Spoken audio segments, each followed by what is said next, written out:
नमस्कार दोस्तों, peak PCS के इस वीडियो में आप लोगों का स्वागत है। उम्मीद करते हैं सब लोग बढ़िया होंगे। तो जैसा कि हमारी यूपी पीसीएस मेंस में इंडियन सोसाइटी की जो है प्लेलिस्ट चल रही थी, उसका अगला वीडियो है जिसमें हम लोग बात करेंगे धर्मनिरपेक्षता या पंथ निरपेक्षता, है ना, सेक्युलरिज्म। तो देख लेते हैं क्या होता है धर्मनिरपेक्षता। तो धर्मनिरपेक्षता का सामान्य तात्पर्य यह होता है कि राज्य द्वारा किसी विशेष धर्म को जो है संरक्षण प्रदान ना करना। आर्थिक धार्मिक मामलों में जो है राज्य की तटस्थता से है ना। कहने का तात्पर्य ये है कि किसी राज्य द्वारा जो है वहाँ में किसी भी प्रकार के धर्म को ज़्यादा प्रायोरिटी न देना, है ना। वहाँ पे जितने धर्म हैं सभी को एक समान जो है समझना, समानता का व्यवहार करना। जैसे भारत को ले लेते हैं, भारत में बहुत सारे धर्म हैं। हिंदू हो जाएगा, मुस्लिम, सिख, ईसाई, बौद्ध, जैन, है ना। तो ये विविध प्रकार के धर्म पाए जाते हैं और भारत में जो है पंथ निरपेक्षता पाई जाती है, धर्मनिरपेक्षता पाई जाती है। क्योंकि यहाँ पे किसी पर्टिकुलर एक धर्म को ज़्यादा मान्यता नहीं दी जाती है। यहाँ पे सभी धर्मों को समान माना गया है, जो कि अनुच्छेद 25 से 28, है ना। मौलिक अधिकारों में भी ये अधिकार मौलिक अधिकारों के रूप में लोगों को दिया गया है। अगर बात करें धर्मनिरपेक्षता के लक्षण व विशेषताएं तो क्या हो जाएंगे। एक तो हो जाएगा, राज्य व सरकार धर्म के आधार पर किसी भी प्रकार का भेदभाव नहीं करेगा, है ना। ऐसा नहीं कि अगर कोई बंदा या कोई स्टूडेंट या कोई भी सरकारी अधिकारी अगर हिंदू धर्म से है तो उसको प्रमोशन जल्दी मिलेगा या उसको नौकरी जल्दी मिलेगी, मुस्लिम का है तो उसको बाद में मिलेगी, या ईसाई है तो उसको कमतर आँका जाएगा। तो ऐसा कुछ भी नहीं है। यहाँ पे सभी को समानता के साथ देखा जाएगा और सभी धर्मों को सम्मान सम्मान दिया जाएगा, है ना। जो जिस चीज़ के लायक होगा उसको वो पद दिया जाएगा या उसके अधिकारी माना जाएगा। अगला क्या हो जाएगा, सभी को अपने धार्मिक विश्वासों व मान्यताओं को मानने की स्वतंत्रता दी गई है, जो कि मौलिक अधिकारों में अनुच्छेद 25 से 28 में दी गई है ना। कि वे अपने धर्म का प्रचार कर सकते हैं, प्रसार कर सकते हैं, अपनी संस्कृतियों को संरक्षित रख सकते हैं, अपने हिसाब से शिक्षा के संस्थाएं खोल सकते हैं, है ना, उनका प्रबंधन कर सकते हैं। ये सारी चीज़ें प्रदान की गई हैं। अगला हो जाएगा, तार्किक व वैज्ञानिक चिंतन पर जोर देना, है ना। किसी परंपरागत प्राचीन या कुरीतियों को ध्यान न रखना, समय के साथ परिवर्तन लाना और जो तार्किक और वैज्ञानिक या फैक्ट के हिसाब से जो चीज़ सही है उसको वरीयता देना, उसको मानना। अगला बात करें, धर्म के आधार पर किसी भी नागरिक के साथ भेदभाव नहीं किया जाना चाहिए और प्रत्येक व्यक्ति के साथ समान व्यवहार किया जाना चाहिए, है ना। जो कि हमारे संविधान में भी ये प्रावधान किए गए हैं सारे। फिर अब हम देख लेते हैं भारत में धर्मनिरपेक्षता का अर्थ क्या है, उसकी प्रकृति क्या है। तो भारतीय समाज ने धर्मनिरपेक्षता का जो है कोई यूरोप के अर्थों से भिन्न एक विशिष्ट जीवन शैली के रूप में माना है ना। न कि यूरोप की तरह जहाँ सर्वधर्म समभाव की स्थिति है। सर्वधर्म समभाव मतलब सभी धर्मों को समान समान जो है समान माना जाएगा और सभी धर्मों को एक दूसरे के धर्म के सम्मान करना होगा, है ना। उनकी संस्कृतियों का संरक्षण करना होगा, सम्मान करना होगा, जैसे अपनी संस्कृतियों अपने धर्म की चीज़ों को मान्यता दी जाती है। अगला बात करें, आज़ादी के बाद भारत के संविधान में धर्मनिरपेक्षता की अवधारणा को निहित किया गया है ना। संविधान के भाग 3 में जो है धार्मिक स्वतंत्रता का अधिकार दिया गया है मौलिक अधिकारों में। कौन सा, आर्टिकल 25 से 28 के मध्य, है ना। फिर बात करें 42वें संविधान संशोधन 1976 के माध्यम से जो है प्रस्तावना में 3 शब्द जोड़े गए थे, है ना। उसमें एक शब्द क्या था, पंथ निरपेक्षता, ये भी जोड़ा गया था, जिसमें क्या कहा गया है कि धर्म के मामले में राज्य जो है तटस्थ रहेगा, है ना। किसी धर्म को ज़्यादा वरीयता नहीं देगा, सभी को समान दृष्टि से देखा जाएगा। अगला बात करें, अपना कोई आर्थिक, है ना, आर्थिक या धार्मिक पंथ नहीं होगा, मतलब देश का कोई भी धर्म नहीं होगा। देश में विविध प्रकार के सभी धर्मों का समावेशन किया गया है और देश में सभी नागरिकों को अपनी इच्छानुसार धार्मिक उपासना करने का अधिकार होगा, प्रचार करने का अधिकार होगा, प्रबंधन करने का अधिकार होगा, है ना। फिर अगला हो जाएगा, भारतीय संविधान किसी भी धर्म विशेष से जुड़ा नहीं है। यहाँ सभी धर्मों को समान दृष्टि से देखा जाता है, फिर वो हिंदू हो, मुस्लिम हो, सिख हो, ईसाई हो या बौद्ध या जैन, कोई भी धर्म हो सकता है, सभी के साथ समान व्यवहार।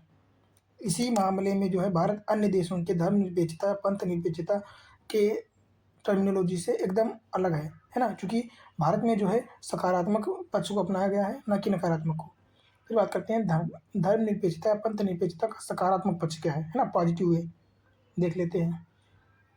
इसमें उदार व व्यापक दृष्टिकोण को माना गया है ना, जिसमें सर्वधर्म समभाव को माना गया है, सभी धर्मों को एक समान देखना, सभी धर्मों का सम्मान करना, है ना, अपने साथ अन्य धर्म वाले लोगों को भी शामिल करना। एकता का परिचालन किया गया है। जैसे भारत में एकल नागरिकता को अपनाया गया है। इससे क्या होता है, इससे पता चलता है कि सभी नागरिक जो हैं भारत में एक समान है ना। फिर बात करते हैं, किसी विशेष धर्म को वर्चस्व की स्थिति में नहीं बनाया गया है, सभी को समान रखा गया है। धर्म का राजनीति से पृथक्करण है ना। अन्य देशों की तरह जो है भारत में ऐसा नहीं है। फिर लोकतांत्रिक व्यवस्था को मजबूती दी गई है। इसी के माध्यम से जो है संविधान में प्रावधान भी किया गया है। अनुच्छेद 25 से 28 और 32-30 में भी जो है दिया गया है कि अपनी शिक्षा को अपने धर्म के अनुसार बनाया जा सकता है, बढ़ाया जा सकता है, उसको मान्यता प्रदान की जा सकती है, प्रबंधन किया जा सकता है, और सरकार किसी धर्म विशेष पर टैक्स नहीं लगाएगा, है ना। ये सारे प्रावधान किए गए हैं। अगला हो जाएगा नैतिकता व मानव कल्याण में बढ़ावा। धर्मनिरपेक्षता जो है ऐसी होनी चाहिए जो नैतिकता को बढ़ावा दे और मानव कल्याण में जो है विश्वास रखे, ना कि किसी का विरोध करना, आलोचना करना, भर्त्सना करना, है ना, ये सारी चीज़ें। फिर बात करते हैं भारत का जो धर्मनिरपेक्षता है इसके नकारात्मक पक्ष भी कुछ दिखाई देते हैं। लोगों के आरोप हैं। कैसे आरोप हैं कि भारतीय धर्मनिरपेक्षता पर अक्सर यह आरोप लगाया जाता है कि ये पश्चिम से आयातित है, मतलब पश्चिम से कॉपी पेस्ट किया गया है, जबकि ऐसा बिल्कुल भी नहीं है। क्योंकि पश्चिम में ऐसा है कि धर्म और राज्य बिल्कुल एक दूसरे से दूर है। ना धर्म राज्य में हस्तक्षेप करेगा और ना ही राज्य धर्म में, पर ऐसा भारत में नहीं है। भारत अगर कहीं ऐसा होता है कि धर्म ज़्यादा ही कुछ गलत कार्य कर रहा है, या जैसे मान लो धर्म परिवर्तन करा रहा है ज़बरदस्ती, तो ऐसी स्थिति में भारत या राज्य जो है ये हस्तक्षेप कर सकता है धर्म में। पर अन्य देशों में ऐसा कुछ भी नहीं है। मान लो भारत में क्या है, भारत में हम कहीं भी सोशली समाज में या अपने घर में कहीं भी हम मंदिर तक बना सकते हैं, पूजा कर सकते हैं, है ना। जैसे रोड पे जा रहे हैं वहाँ भी कर सकते हैं। पर बात करें यूरोप में, फ्रांस में, तो यहाँ पे आप सार्वजनिक स्थलों पर किसी भी प्रकार के धार्मिक एक्टिविटी नहीं कर सकते हो। तो क्या है, ये एक नकारात्मक पक्ष है। क्योंकि भारत में ऐसा किया जा सकता है तो भारत में एक सकारात्मक पक्ष हो जाता है इस हिसाब से, है ना। फिर बात करते हैं भारतीय संदर्भ में धर्मनिरपेक्षता का पर यह आरोप लगाया जाता है कि राज्य व सरकार का झुकाव बहुसंख्यकों के प्रति है। बहुसंख्यकों से तात्पर्य हिंदू से है ना। क्योंकि हिंदू की जनसंख्या भारत में कितनी है, लगभग 80% है ना, राउंड फिगर में। तो ये हिंदू बाहुल्य हो गया, पर ऐसा कुछ भी नहीं है। भारत में सभी धर्म के साथ समान व्यवहार किया जाता है। यही एक पॉजिटिव धर्मनिरपेक्षता का जो है उदाहरण बेहतर है।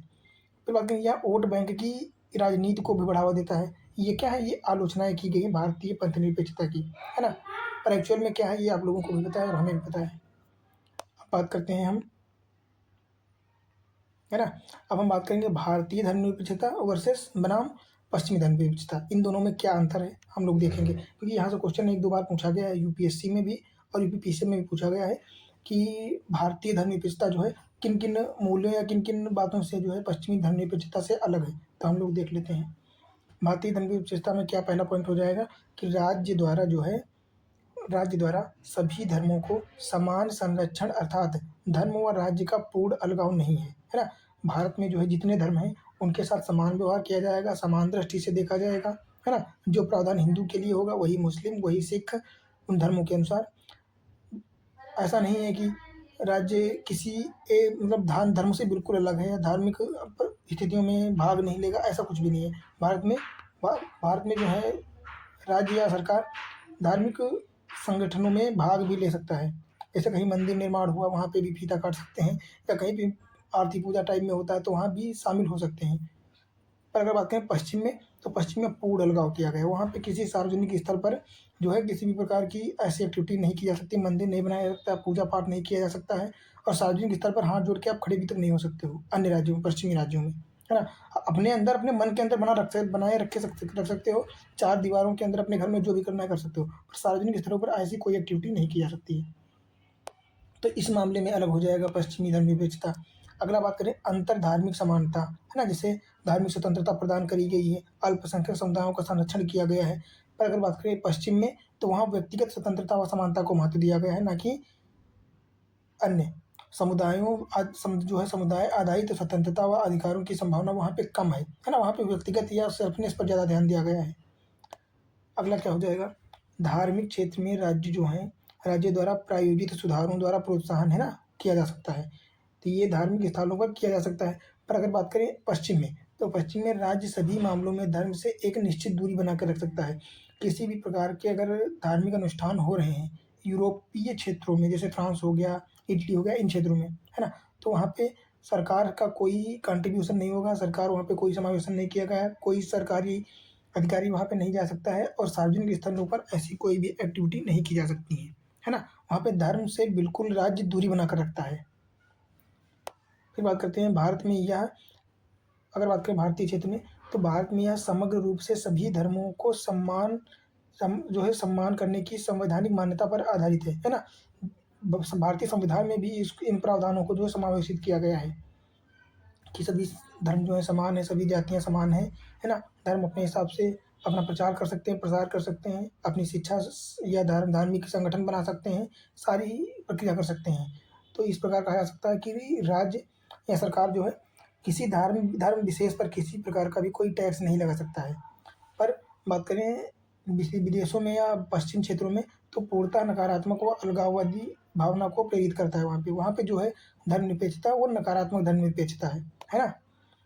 अब बात करते हैं हम लोग अगला पॉइंट क्या है, धर्मनिरपेक्षता के समक्ष चुनौतियाँ कौन-कौन सी हैं, है ना? इसके समक्षता जो चुनौतियाँ हैं कौन-कौन सी हैं, तो देख लेते हैं। पहला हो जाएगा राजनीतिक दलों द्वारा अपने अनुसार धर्मनिरपेक्षता का त्रुटिपूर्ण विश्लेषण, है ना? समय-समय पर जो राजनीतिक संगठन है या राजनीतिक पार्टियाँ हैं, ये धर्मनिरपेक्षता को अलग-अलग रूप में प्रदर्शित करती रहती हैं, है ना? अलग-अलग रूप में जो है परोसती रहती हैं कि मान लो अपने हितों के अनुसार जो है धर्मनिरपेक्षता के अर्थ को जो है परिवर्तित करते रहते हैं ये लोग। फिर क्या हो जाएगा, धार्मिक कट्टरतावाद व सांप्रदायिकता, ये हम लोगों ने पहले भी पढ़ा, जैसे क्षेत्रीयता हो गया, सांप्रदायिकता हो गया, ये सारी चीज़ें क्या है, ये धर्मनिरपेक्षता को जो है कमज़ोर कर रहे हैं। अगला क्या है, समान नागरिक संहिता लागू ना होना, है ना? स्वतंत्रता 1947 में मिली थी, तब से अभी 2025 चल रहा है समझ लो, ठीक है? अभी तक 1-2 राज्यों के अलावा कहीं भी, गोवा और अभी हाल ही में उत्तराखंड, है ना? इनके अलावा कहीं भी क्या नागरिक संहिता या नहीं जारी की गई है, जिसको आर्टिकल 44 में बताया भी गया है ना? और ऐसा अभी तक नहीं हो पाया है, क्योंकि समान नागरिक संहिता हो जाएगी तो धर्मनिरपेक्षता को है जो है और प्रायोरिटी मिलेगी, प्राथमिकता मिलेगी, है ना? और मजबूती आएगी, तो ये भी करना चाहिए। फिर बात करें लैंगिक व सामाजिक भेदभाव, अभी भी हालांकि किताबों में तो नहीं है, पर लैंगिक और सामाजिक भेदभाव वर्तमान में लोग झेल रहे हैं अभी तक, है ना? फिर बात करें अल्पसंख्यक समुदाय में असुरक्षा की भावना रहती है, जाहिर सी बात है, उनकी संख्या कम है तो उनको ऐसा लगना ही चाहिए और लगता भी है कि क्या है, उनके साथ वंचना जैसी और उनको असुरक्षित अपने आप को महसूस कर रहे हैं वो लोग। फिर बात करते हैं विभिन्न धार्मिक समूहों, व्यक्तियों, राजनीतिक दलों की धर्मनिरपेक्षता विरोधी गतिविधियाँ हैं, है ना? अगला क्या बात करें, धर्म आधारित दंगे भी कई बार होते रहते हैं। जैसे बात करें तो 1984 का दिल्ली दंगा ले लें, है ना? या 1923 मुंबई, 2003 गुजरात हो जाएगा, 2019 भी दिल्ली, है ना? उत्तर प्रदेश के मेरठ, इस प्रकार के जो दंगे टाइम टू टाइम होते रहते हैं। जैसे गोधरा कांड हो गया और मेरठ में गौमांस से संबंधित एक दंगा हुआ था, है ना? तो इस प्रकार के दंगे कैसे होते हैं, ये सब धर्मनिरपेक्षता के आधार पर, धर्म आपस में एक दूसरे के धर्म जो है लड़ते रहते हैं, लड़ाने के लिए जो है उकसाए जाते हैं। हालांकि ये सब क्या राजनीतिक पार्टियों के कारण द्वारा जाता है ना? क्योंकि उनको अपना वोट बैंक तैयार करना है, एकत्रित करना है। तो इस प्रकार जो है धर्मनिरपेक्षता के ये सारे जो है एस्पेक्ट्स कवर किए जाते हैं, है ना? उम्मीद करते हैं कि वीडियो में जो चीज़ें हैं आप लोगों को सही लगी होंगी और इससे आप लोगों को कुछ ना कुछ सीखने को मिला होगा। और मैं इस चीज़ की गारंटी देता हूँ कि अगर क्वेश्चन आएगा तो यहीं से आएगा और आप इन्हीं बिंदुओं से आराम से आसानी से टैकल कर पाओगे, है ना? आपको ज़्यादा कुछ पीएचडी नहीं करनी है इन सब्जेक्टों में, इनमें से केवल आपको टर्मिनोलॉजी समझ में आनी चाहिए कि एक्चुअल में धर्मनिरपेक्षता है क्या, पथनिरपेक्षता है क्या, क्षेत्रवाद है क्या, है ना? समुदायवाद क्या है, सांप्रदायिकता क्या है, ये टर्मिनोलॉजी आप समझ जाओगे तो उनके आधार पर आप खुद ही बना लोगे। अगर आप अपनी भाषा में जान गए कि धर्मनिरपेक्षता क्या है ना, संप्रदायवाद क्या है, क्षेत्रवाद क्या है, शहरीकरण क्या है, तो आप उनके फायदे, नुकसान, उनसे होने वाले वर्तमान का सिनेरियो और इसका प्राचीन समय में क्या सिनेरियो था, ये सारी चीज़ें आप लोग खुद ही मैनेज कर लोगे, है ना? लिख लोगे। तो मैंने बस इसमें से शॉर्ट, ऐसा नहीं कि ये बहुत मोटी किताब है या बहुत ज़्यादा इसमें लिख दिया गया है, इसमें सिर्फ और सिर्फ पॉइंट टू पॉइंट मैंने लिखा है, एकदम शॉर्ट नोट्स कि क्विक रिवीजन, है ना? एग्जाम से पहले 1 दिन में अगर करना हो तो 2 दिन में सभी सब्जेक्ट खत्म हो जाएंगे। तो उस हिसाब से इसको नोट्स मैंने बनाए हैं। अगर आप चाहें तो ये नोट्स बना सकते हैं और रिवाइज करने के लिए इससे बेटर कुछ नहीं हो सकता है ना? पर अगर आपको डिटेल में पढ़ना है तो उसके लिए मैंने आपको बताया भी था, फिर से बता दे रहा हूँ कि दृष्टि आईएएस की एक बुक आती है ना? सामाजिक न्याय और ये भारतीय समाज और सामाजिक न्याय, ये दोनों सब्जेक्ट एक में कंबाइन है। इधर हो जाएगा सामाजिक न्याय और इधर हो जाएगा इंडियन सोसाइटी, है ना? भारतीय समाज और सामाजिक न्याय, जो कि ये बात करें सामाजिक न्याय तो जीएस पेपर 3rd में आता है और ये इंडियन सोसाइटी भारतीय समाज ये आता है जीएस पेपर फर्स्ट में। तो यहाँ से आप कवर कर सकते हैं दोनों सब्जेक्ट। बाकी क्विक रीजन के लिए मेरी वीडियो से ज़्यादा बेटर कुछ नहीं हो सकता है। बस इनको आप समझ लें अच्छे से और ध्यान से 1 से 2 बार देख लें, नोट्स बना लें और आप आराम से सारे क्वेश्चन जो है टैकल कर पाएँगे। तो उम्मीद करते हैं आप लोगों को वीडियो अच्छी लगी होगी और मिलते हैं फिर अगली वीडियो में, जिसमें हम लोग क्या बात करेंगे, इसमें हम लोग बात करेंगे सामाजिक सशक्तिकरण, है ना, सोशल एम्पावरमेंट। इसमें हम लोग सभी प्रकार के एम्पावरमेंट को, सशक्तिकरण को देखेंगे। तो मिलते हैं एक नई वीडियो में फिर।